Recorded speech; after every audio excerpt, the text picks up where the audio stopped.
नमस्कार। देश काल में आपका स्वागत है। मैं हूं मुकेश कुमार। दोस्तों, भारतीय सेनाओं ने पाकिस्तान पर हमला करके एक कड़ा संदेश पाकिस्तान को भी दे दिया है और अंतर्राष्ट्रीय बिरादरी को भी दे दिया है कि वो भारत में जो आतंकवादी घटनाएं हो रही हैं, जिसमें पाकिस्तान का हाथ है, पाकिस्तान से प्रेरित और प्रशिक्षित आतंकवादियों का हाथ है, उसे बर्दाश्त नहीं करेगी। और भारत सरकार ने जिस तरह से ये बहुत ही संयमित हमला किया है, वो भी अपने आप में गौर करने लायक है कि उसने कोशिश की है कि ये युद्ध के रूप में न भड़के। एक सीमित हमला, सीमा के अंदर रहकर मिसाइल हमला किया गया। पाकिस्तान के जो ऑक्यूपाइड कश्मीर है, पीओके, वहाँ पर 5 हमले किए गए, बाकी देश के हिस्सों में 4 हमले किए गए। 2 बड़े महत्वपूर्ण हमले हैं मदरिके और बहावलपुर में, जहां पर 2 आतंकवादी संगठनों जैश-ए मोहम्मद और लश्कर तैयबा के बड़े केंद्र हैं, प्रशिक्षण केंद्र हैं, उनको नष्ट किया है। तो कुल मिलाकर एक पहला ऑब्जेक्टिव भारत सरकार ने, भारतीय सेना ने हासिल कर लिया है कि पाकिस्तान में जो आतंकवादियों के कैंप हैं उनको हम अब बर्दाश्त नहीं करेंगे। हमने सीमा के 100 किलोमीटर के दायरे में अंदर मार करके टारगेटेड ढंग से इन आतंकवादी प्रशिक्षण शिविरों को नष्ट किया है। और ये एक कड़ा संदेश पाकिस्तानी इस्टेब्लिशमेंट को, पाकिस्तानी आर्मी को दे दिया गया है। और पाकिस्तानी आर्मी जो अभी तक चीख कर कह रही थी कि हम भी जवाब देंगे, उसके जवाब का तो इंतज़ार है। हालांकि उसने जवाब सीमा पर देना शुरू कर दिया है। हैवी शेलिंग हुई है आर्टिलरी से और कई लोग मारे भी गए हैं। लेकिन भारत के इस मिसाइल हमले का जवाब वो किसी मिसाइल हमले से देगा, ये अभी कहना मुश्किल है। उस पर अंतर्राष्ट्रीय दबाव ज़बरदस्त पड़ना लाजमी है, क्योंकि भारत ने एक डिप्लोमेटिक मुहिम भी छेड़ दी है अंतर्राष्ट्रीय स्तर पर ये बताने की कि भारत ने बहुत ही संयमित ढंग से कार्रवाई की है। उसने सीमा का उल्लंघन नहीं किया है, सीमा के पार जाकर कोई एयर स्ट्राइक नहीं की है, कोई हमला नहीं किया है। और उसकी कोशिश यही है कि बस जो पहलगाम हमले में जिस तरह का हत्याकांड हुआ है, नरसंहार किया गया है आतंकवादियों द्वारा, उसका एक तो बदला लेना है और उन लोगों को सबक सिखाना है। तो ऑपरेशन सिंदूर के ज़रिए भारत सरकार ने ये संदेश पाकिस्तान को दे दिया है। पाकिस्तान को के इन आतंकवादी कैंपों पर हमला करके उसने अंतर्राष्ट्रीय जगत को ये भी बता दिया है कि पाकिस्तान जो ये दावा करता रहता है कि उसने आतंकवादियों को मदद देना बंद कर दिया है, उनको प्रशिक्षित करना बंद कर दिया है, ये झूठ है, ये गलत है। पाकिस्तान अभी भी उन गतिविधियों में संलग्न है और पाकिस्तान के हुक्मरान भी इस तरह के बयान देते रहे हैं। पाकिस्तान के जो रक्षा मंत्री हैं, उन्होंने बयान दिया था कि पाकिस्तान अमेरिका के लिए गंदे काम करता रहा है। फिर बिलावल भुट्टो ने भी इसी तरह का बयान दिया था कि वो इस तरह की गतिविधियों में अतीत में शामिल रहा है, लेकिन अब नहीं इस तरह की चीज़ें कर रहा है। लेकिन हम सब जानते हैं कि लगातार हमले पर हमले हुए जा रहे हैं और इनमें पाकिस्तान की भूमिका ना हो, ये असंभव है।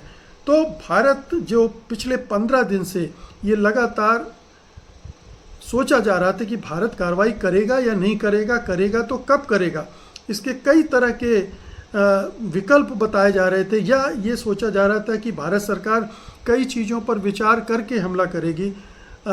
एक तो सरप्राइज़ एलिमेंट है, वो बनाए रखना चाहती है। तो अभी तो पाकिस्तान तैयार बैठा है, उसको लग रहा है कि हमला होगा तो वो रिटेलिएट कर सकता है, इसलिए सरप्राइज़ हमले की बात की जा रही थी। लेकिन इस तरह का कोई सरप्राइज़ रह नहीं गया और भारत सरकार ने भारतीय सेना से अटैक करने के लिए कह दिया। फिर बिहार चुनाव की बात होती रही है कि बिहार चुनाव के पहले माहौल बनाने की कोशिश होगी। तो बहुत सारी चीज़ें इस दौरान बात की जाती रही। लेकिन अगर हम पिछले 2 हमलों को देखें, उड़ी और पुलवामा के, तो ये मोटे तौर पर देखा गया है कि 12 से 15 दिन के बीच में भारत की तरफ से कार्रवाई हुई है और इस बार भी 15वें दिन ही भारत ने कार्रवाई कर दी है। पिछले 2 दिन से जिस तरह की गतिविधियां चल रही थी, प्रधानमंत्री जिस तरह से तीनों सेनाओं के अध्यक्ष से मिल रहे थे, सुरक्षा सलाहकार से मिल रहे थे, रक्षा मंत्री से मिल रहे थे, उसी से लग रहा था कि अब वो घड़ी आ गई है जब हमला होगा। राजनाथ सिंह का बयान भी आ गया था और आपको याद होगा कि 2 दिन पहले ही मैंने एक कार्यक्रम किया था जिसमें कहा था कि अब किसी भी समय हमला हो सकता है, और वो हमला कर दिया गया भारत सरकार की तरफ से। तो हमले का फैसला ले लिया गया, सरकार तो हमला तो भारतीय सेनाओं ने किया, और इस हमले में तीनों सेनाएं शामिल थीं। तीनों सेनाओं की मदद से ये हमला किया गया है। तो बहुत ही संयमित हमला है, टारगेटेड हमला है, और इस हमले का उद्देश्य ये बताना ज़्यादा ज़रूरी है कि ये प्रतीकात्मक है, सिंबॉलिक है। ये हो सकता है कि चूँकि पाकिस्तान को अंदेशा था, आतंकवादियों को अंदेशा था, इसलिए इन कैंपों से आतंकवादी चले गए होंगे, अपने जो अस्त्र शस्त्र हैं वो भी ले गए होंगे, खाली कर दिया गया होगा कैंप को, और भारत के ये हमले, हाँ, इन हमलों से उसे कोई नुकसान उस तरह से नहीं हुआ होगा। लेकिन ये आतंकवादी हमलों पर, आतंकवादी केंद्रों पर हमला करके भारत ने एक मैसेज पाकिस्तान को ज़रूर दे दिया है, पाकिस्तान की आर्मी को, पाकिस्तान के इस्टेब्लिशमेंट को, कि भारत गीदड़ भभकियों से डरने वाला नहीं है।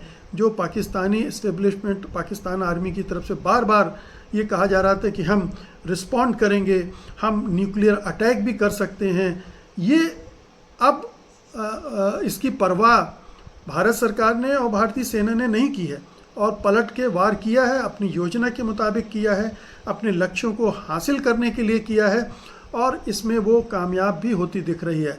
अब ये मामला युद्ध का आगे बढ़ेगा या नहीं, ये काफ़ी कुछ निर्भर करता है पाकिस्तान के रवैये पर, कि पाकिस्तान अपनी आवाम को खुश करने के लिए इस युद्ध को बढ़ाना चाहेगा या यहीं पर रुक जाएगा, क्योंकि ये पाकिस्तान के लिए बहुत ही आत्मघाती होगा। युद्ध हर देश के लिए आत्मघाती होता है, लेकिन पाकिस्तान अभी जिस स्थिति में है, जिस तरह की अर्थव्यवस्था उसकी हो गई है, जिस तरह की आर्थिक हालत है उसकी, उसका भी हमने एक एपिसोड किया था, आपको याद होगा कि पाकिस्तान अभी युद्ध लड़ने की स्थिति में नहीं है, वो तबाह हो जाएगा। 2022 के बाद उसने जो अपनी स्थिति को थोड़ा बेहतर किया है, वो सारे गेंद जो हैं वो युद्ध की भेंट चढ़ जाएंगे और वो और बुरी स्थिति में पहुंच जाएगा। तो ये पाकिस्तानी हुकूमत को और पाकिस्तानी सेना को समझना पड़ेगा कि भारत की एक मजबूरी भी थी ये हमला करना, क्योंकि इसके बाद अगर वो अटैक नहीं करता या कोई कार्रवाई नहीं करता तो ये मैसेज जाता कि भारत कमज़ोर है, भारत जवाब नहीं दे सकता है, भारत को अपने नागरिकों की चिंता नहीं है, वगैरह वगैरह। तो ये मैसेज तो भारत ने कन्वे कर दिया है पाकिस्तान को भी और अंतर्राष्ट्रीय बिरादरी को। अब अंतर्राष्ट्रीय बिरादरी निश्चित रूप से पाकिस्तान के ऊपर प्रेशर डाल रही होगी कि अब कुछ आपको ऐसा नहीं करना। और मज़े की बात यह है कि पाकिस्तान का जो घनिष्ठ मित्र समझा जाता है चीन, उसने भी बहुत ही संयमित प्रतिक्रिया दी है। उसने पाकिस्तान को बढ़ावा नहीं दिया कि वो भी आगे बढ़कर किसी तरह का रिटेलिएशन करे। इसलिए ऐसा लगता है कि ये युद्ध की तरफ तो नहीं ले जाएगा, युद्ध जैसा माहौल नहीं बनने पाएगा। और ये भी गौर करने की बात है कि इस बार भारत ने पिछली 2 बार के मुकाबले पहले 2 बार भारत ने सीमा का उल्लंघन किया था, सीमा पार करके एयर स्ट्राइक किए थे। इस बार भारत ने वो भी नहीं किया है, यानी भारत ने और भी ज़्यादा अपने पर संयम रखा है। तो ये अंतर्राष्ट्रीय बिरादरी देख रही है, चीन भी देख रहा है, टर्की भी देख रहा है और अमेरिका भी देख रहा है, ब्रिटेन भी देख रहा है। तमाम जो मुल्क हैं जो नहीं चाहते कि यहाँ पर इस तरह की कोई जंग हो, वो पूरी तरह से अब पाकिस्तान पर दबाव बनाएंगे कि वो संयम से काम ले और युद्ध को भड़कने न दे। इसे भारत की कितनी बड़ी उपलब्धि माना जाए, ये इसका आकलन हम बाद में आने वाले दिनों में करेंगे कि इससे कुछ हासिल होगा या नहीं होगा, या आतंकवादी इससे रुक जाएगा या नहीं रुक जाएगा, या पाकिस्तान आतंकवादी संगठनों को समर्थन देना और उनको ट्रेनिंग देना बंद कर देगा या नहीं कर देगा।